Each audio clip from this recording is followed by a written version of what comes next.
Hello दोस्तों, कैसे हो आप लोग। तो आज हम लोग 12th केमिस्ट्री के वैसे कॉन्सेप्ट को क्लियर करेंगे जो आपके एग्जाम पॉइंट ऑफ व्यू से बहुत इंपॉर्टेंट होते हैं और इतने इंपॉर्टेंट होते हैं कि आप भी देखोगे और बोलोगे कि क्या बात है ये, है ना। तो चलिए देखते हैं, एक एक टॉपिक को बहुत मजे वे में क्लियर करते हैं। 12th केमिस्ट्री के चैप्टर 1 यानी कि ठोस अवस्था की ये पार्ट 3rd वीडियो है। अगर आपने दोनों पार्ट को नहीं देखा है तो वहां से जाकर आप क्लियर कर दीजिएगा, आपका पूरा बेसिक कॉन्सेप्ट क्लियर हो जाएगा कि ठोस अवस्था होता क्या है और इसका यूज क्या है रियल लाइफ में। ये सब कुछ मैंने प्रैक्टिकली बताया है, तो वहां से जाकर आप देख लीजिएगा। कहां से जाकर के, तो डिस्क्रिप्शन में मैंने लिंक दे दिया है, वहां जाकर के आप देख लेना। प्लेलिस्ट का नाम है केमिस्ट्री मजे से पढ़ो, वहां से आप जाकर के इजी वे में सबको क्लियर कर लेंगे। फिलहाल आते हैं हम अपने फर्स्ट टॉपिक पे। तो फर्स्ट टॉपिक हमारा बोल रहा है कि क्रिस्टल जालक क्या होता है। क्रिस्टल जालक एक ऐसा टॉपिक है ना कि आपके एग्जामिनेशन में हर एक बार पूछा जाता है। तो क्रिस्टल जालक क्या होता है, जरा इसको हम लोग देखते हैं बहुत आसान तरीके से। कि ठोस में एक निश्चित ज्यामिति की कण होती है। एक निश्चित ज्यामिति कहने का मतलब एक पैटर्न बनना हुआ है कि इस तरह से चल रहा है ना, तो इसी तरीके से चलेगा। ये पैटर्न को ही निश्चित ज्यामिति यहाँ पे बोला जा रहा है। ज्यादा शुद्ध हिंदी जो हो जाता है ना, थोड़ा सा डिफिकल्ट हो जाता है, आपको पता है। इसीलिए ये क्या बोल रहा है कि पैटर्न, यहाँ पे इंग्लिश वर्ड आ गया तो आपको इजी लग रहा होगा कि पैटर्न समझ में आ रहा है। निश्चित ज्यामिति यानी कि एक निश्चित पैटर्न को फॉलो करता है, तो उसी को क्या बोलते हैं, क्रिस्टल जालक बोलते हैं। इसका रियल लाइफ एग्जाम्पल आप देख सकते हो नमक को, ठीक है, NaCl को आप देख सकते हो नमक को। नमक का जो कण होता है ना, जो कण होगा एकदम छोटा छोटा होगा और सबका साइज एकदम सेम होगा, एकदम सेम होता है। ठीक है, आगे देखते हैं, आगे बढ़े, आगे चले ना, ये समझ में आया, बिल्कुल क्लियर होगा। आगे देखते हैं अगला क्या बोल रहा है कि एकक कोष्टिका क्या होता है। एकक कोष्टिका क्या होता है, बहुत इजी है। क्या है देखते हैं, क्या है, तो यह जालक की सबसे छोटी इकाई होती है। ये जालक पढ़ लिए हम लोग। अब यहाँ पे एकक कोष्टिका भी होती है। अब देखो इतना छोटा छोटा है ना, पर ये भी किसी छोटे कण से मिलकर बना होता है। इसी को बोलते हैं क्या, एकक कोष्टिका बोलते हैं। जो क्या बोलता है कि सबसे छोटी इकाई होती है, ये जालक की सबसे छोटी इकाई है। जो क्या बोल रहा है कि पूरे ठोस की संरचना की को दर्शाता है। जो पूरे ठोस जो है ना, जो पूरा ठोस जो है, ये इसमें इतना छोटा छोटा जो भाग होता है ना, इसी को दर्शाता है कौन, एकक कोष्टिका। ठीक है, इतना समझ में आया, सब कुछ क्लियर हो जाएगा आज। ठीक है, आज वीडियो के लास्ट तक हम पूरे चैप्टर को समाप्त कर रहे होंगे, एकदम साथ मिल करके सबको फोड़ देना है ना। चलो अब मिलकर मचाते हैं, है ना। चलिए अब आगे देखते हैं। अगला जो टॉपिक हमारा बोल रहा है कि एक एकक कोष्टिका में अव्ययी कणों की संख्या कितनी होती है।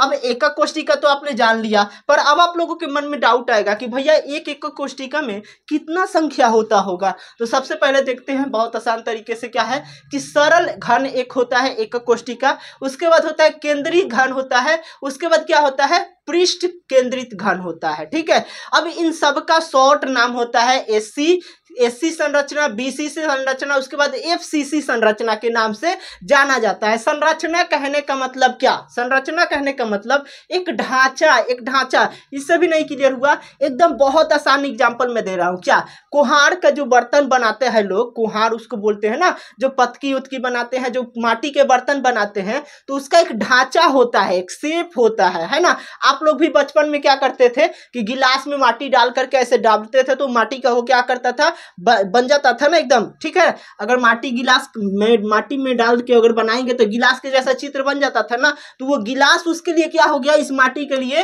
कि ढांचा हो गया। ठीक उसी तरह ये संरचना है जिसकी सहायता से हम किसी पदार्थ को बनाते हैं बहुत आसानी तरीके से। तो इसका एग्जाम्पल क्या क्या हो जाएगा, देखिएगा कि सरल घन जो होता है ना, एससी में क्या होता है, एससी संरचना में होता है, एक होता है इसकी संख्या, अव्ययी कणों की संख्या। ठीक है, और दूसरा जो होता है केंद्रित घन होता है। केंद्रित घन यानी कि बीसीसी संरचना में 2 इसकी संख्या होती है। किसकी संख्या, अव्ययी कणों की संख्या 2 होती है। और तीसरा जो होता है पृष्ठ केंद्रित घन में, एफसीसी संरचना, जो सबसे बड़ा होता है, वो होता है 4। ठीक है ना। चले आगे, आगे देखते हैं, अगले एग्जाम्पल में देखते हैं कि इसका क्या क्या एग्जाम्पल हो जाएगा।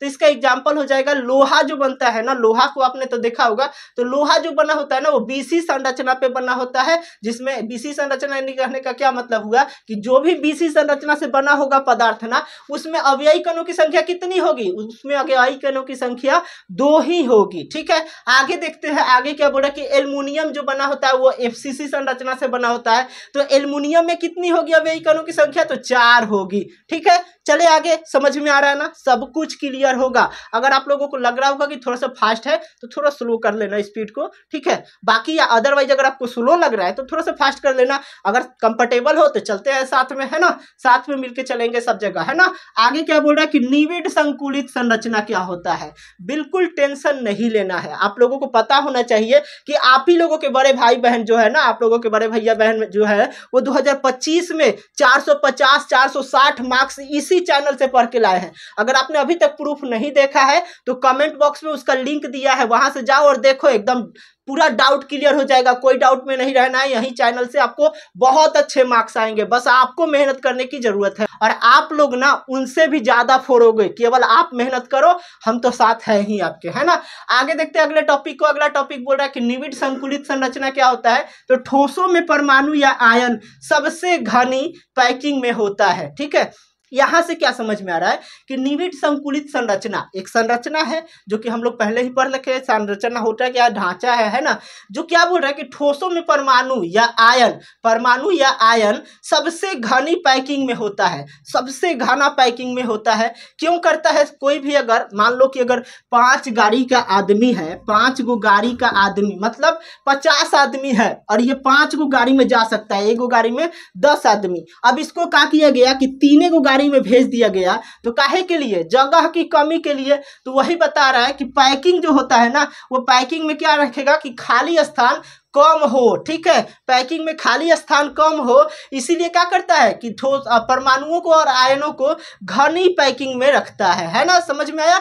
अब ये कौन कौन से प्रकार के होते हैं, तो 2 प्रकार के होते हैं। एक द्विविमीय जिसको 2D के नाम से जानते हैं, और दूसरा है त्रिविमीय जिसको 3D के नाम से जानते हैं। ये आपको पता ही होगा, ये नाम बहुत फेमस है, आपने जरूर सुना होगा 2D और 3D के बारे में, है ना। अब आती है नेक्स्ट टॉपिक की बारी। नेक्स्ट टॉपिक हमारा बोल रहा है कि संकुलन क्षमता क्या होता है। संकुलन क्षमता क्या होता है, बहुत आसान है। क्या है, तो यह दर्शाने वाला एक चीज है, इतना ही समझना है कि यह दर्शाता है। क्या दर्शाता है भैया, तो ये आयतन को दर्शाएगा कि कुल आयतन कितना जगह लेगा। ठीक है, जो भी मतलब वस्तु होता है ना भाई, तो उसका एक आयतन होता है। अब वो आयतन कितना जगह लेगा, ये इसकी मदद से हम लोग निकालते हैं, संकुलन क्षमता की मदद से। ठीक है, अब क्या होता है संकुलन क्षमता, कितने कितने होते हैं, कौन कौन से होते हैं, तो देखते हैं क्या होता है। संकुलन क्षमता वही आपका संरचना वाला बताएगा। तो एससी जो कि हम लोग पहले ही देखे थे, यहाँ पे एससी को डिफाइन किए थे ना, ताकि आगे हम लोग उसको अच्छे से यूज कर पाए। तो एससी जहां पे भी लिखूंगा आपको समझना है क्या, कि सरल घन। ठीक है, सरल घन समझना है।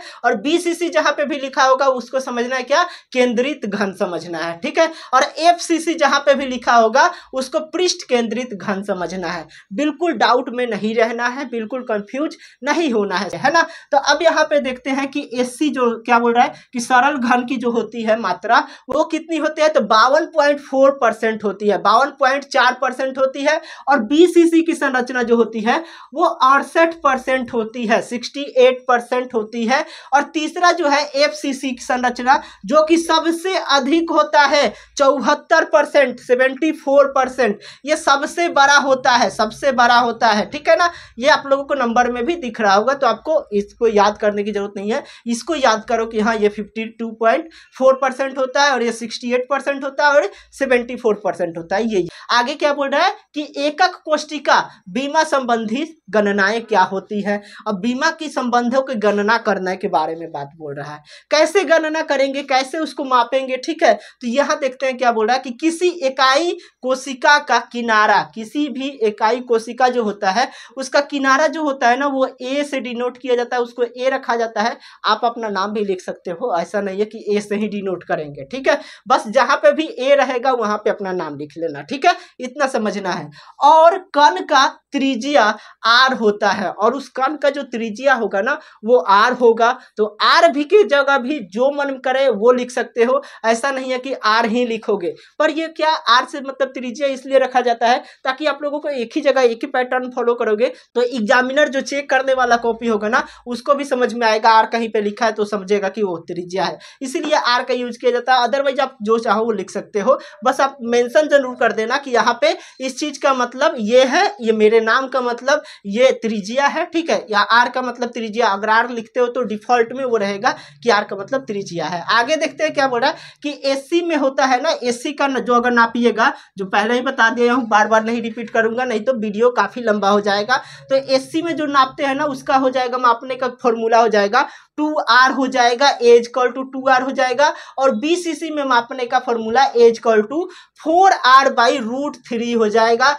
वही अगर बात करें एफसीसी की तो इसमें क्या हो जाएगा कि एज कॉल टू 4r/√2 हो जाएगा। ठीक है, उम्मीद है कि आप लोगों को बहुत अच्छे से समझ में आ रही होगी। अगर समझ में आ रहा है तो कमेंट में थंब का निशान तो भेज ही सकते हो, 1 सेकंड की बात है। और वीडियो को लाइक कर दो और शेयर कर दो अपने दोस्तों को, ताकि पता चल सके कि केमिस्ट्री को आज हम लोग निपटाने वाले हैं, एकदम साथ मिलकर चलेंगे और सबको निपटाएंगे, है ना। आगे क्या बोल रहा है कि ठोस के दोष क्या होते हैं। अब ठोस जो होता है उसका दोष भी होता है, सब कुछ अच्छा नहीं है इस दुनिया में, ये तो आपको पता है। ठीक उसी तरह ठोस में भी हमारे कुछ दोष हैं। अब कौन कौन से दोष हैं उसको एक एक करके अच्छे से निपटाएंगे। तो पहला जो दोष है हमारा वो है बिंदु दोष होता है। 3 प्रकार के दोष होंगे, कौन कौन से, तो एक बिंदु दोष हो जाएगा, दूसरा हो जाएगा रेखीय दोष, और तीसरा जो फेमस है क्या चीज, तो समतल दोष। इसको और क्या चीज से जानते हैं, तो इसको हम लोग सतह दोष के नाम से भी जानते हैं। अब एक एक करके बहुत मजे से हम लोग एकदम अच्छे तरीके से क्लियर करते हैं सबको। ठीक है, तो बिंदु दोष के बारे में सबसे पहले बात कर लेते हैं कि बिंदु दोष होता क्या है।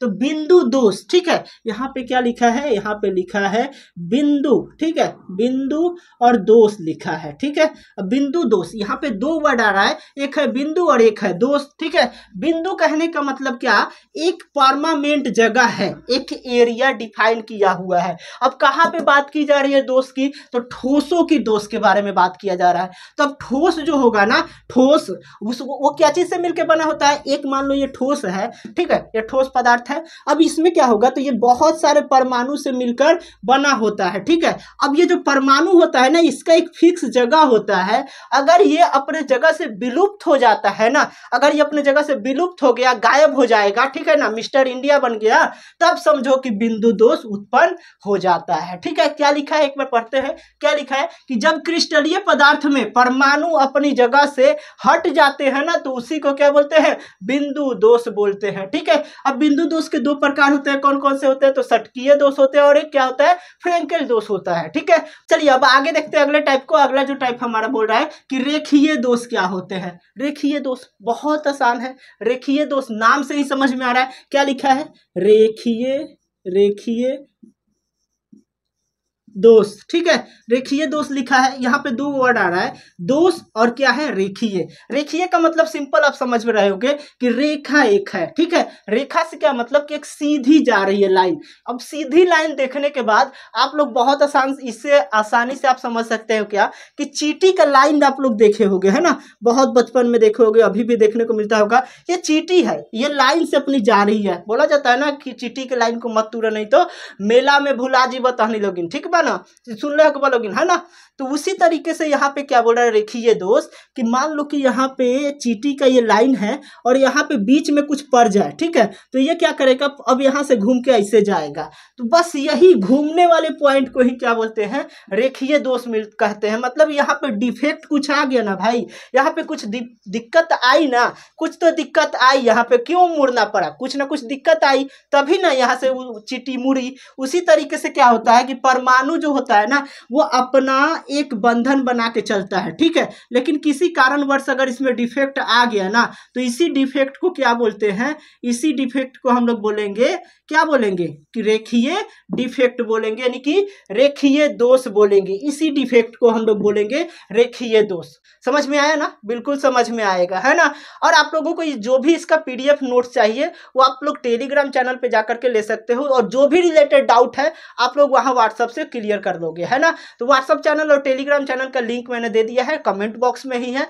वहां से जाकर के आप अपना नोट्स ले लीजिएगा और मजे से पढ़िए, है ना। तो चलिए एक बार रेखीय दोष की परिभाषा को भी पढ़ लेते हैं, क्या समझने के लिए समझ तो गए, पर ये क्या बोल रहा है एक बार इसको देख लेते हैं। तो क्या बोल रहा है कि जालक बिंदु, ठीक है, जालक बिंदु को मिलाने वाली पंक्तियों की आदर्श व्यवस्था में विचलन को ही रेखीय दोष बोलते हैं। ये भी वही चीज बोल रहा है कि जालक बिंदु है, मान लो कि ये जालक बिंदु है, ठीक है, जालक बिंदु को मिलाने वाली पंक्ति, ठीक है, मिलाने वाली पंक्ति कहने का मतलब ये पंक्ति है, ठीक है, और यहाँ पे डिफेक्ट आ गया और ये पंक्ति है ना, यहाँ पे माइनस है, यहाँ प्लस है, यहाँ प्लस है, यहाँ माइनस है, अब ये जालक बिंदु है, ठीक है ना, ऐसे ही होता है, ठीक है, ये पूरा हो जाएगा, ऐसे ही होता है, ठीक है। मेरे पास बोर्ड नहीं है, नहीं तो काफी अच्छे से मैं आपको इमेज दिखाता, ठीक है ना। यहाँ पे क्या हो रहा है, पर नोट्स में सब कुछ दिया गया है, अब जाकर वहां से देख लीजिएगा, बहुत अच्छे से समझ जाओगे, है ना। अब क्या बोल रहा है यहाँ पे कि जालक बिंदु तो ये हो गया, अब ये क्या करेगा, यही डिफेक्ट को, ये जो उत्पन्न हुआ ना, ये मिलने से रोक रहा है, इसी को बोलते हैं रेखीय दोष, ठीक है। अगले टॉपिक को क्लियर करते हैं और अपने केमिस्ट्री के फर्स्ट चैप्टर को खत्म करते हैं।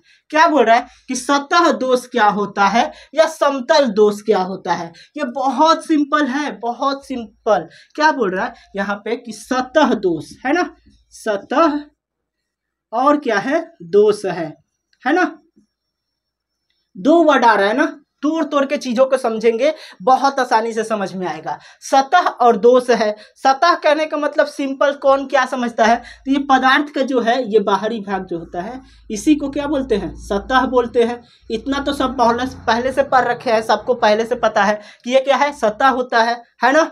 अब क्या होगा, सतह समतल दोष क्या होता है कि सतह पे जो दोष उत्पन्न होगा, क्या होगा, इस पर एक बार इसकी परिभाषा को देखते हैं कि किसी पदार्थ की सतह पर होने वाले दोष को सतह दोष बोलते हैं। मतलब इस पार्ट पे अगर कोई भी डिफेक्ट आता है ना, कोई भी डिफिकल्टी अगर यहाँ पे आती है तो वही को बोला जाएगा क्या, सतह दोष। सतह पे जो दिक्कत आएगी, मान लो यहाँ से कोई टूट गया या यहाँ पे कोई हमला हो गया, ठीक है, तो इसका सतह क्या हो गया, डैमेज हो गया, और इसी को क्या बोलते हैं, सतह या समतल दोष बोलते हैं। उम्मीद है कि आप लोगों को सारे कंटेंट बहुत अच्छे से समझ में आई होगी। हो सकता है कि आप लोगों को छोटा दिख रहा हो तो आप जूम करके देख लीजिएगा, थोड़ा सा क्वालिटी बढ़ा के देख लीजिएगा। एक बार में चीजें समझ में ना आई हो तो एक बार और करके देख लेना, बिल्कुल समझ में आ जाएगी। नहीं आई है फिर भी बताना कमेंट में, मैं फिर से एक बार इसको बनाकर और अच्छे से समझाने की कोशिश करूंगा। मिलते हैं इसी तरह के शानदार वीडियो में, तब तक के लिए keep learning and keep exploring. धन्यवाद।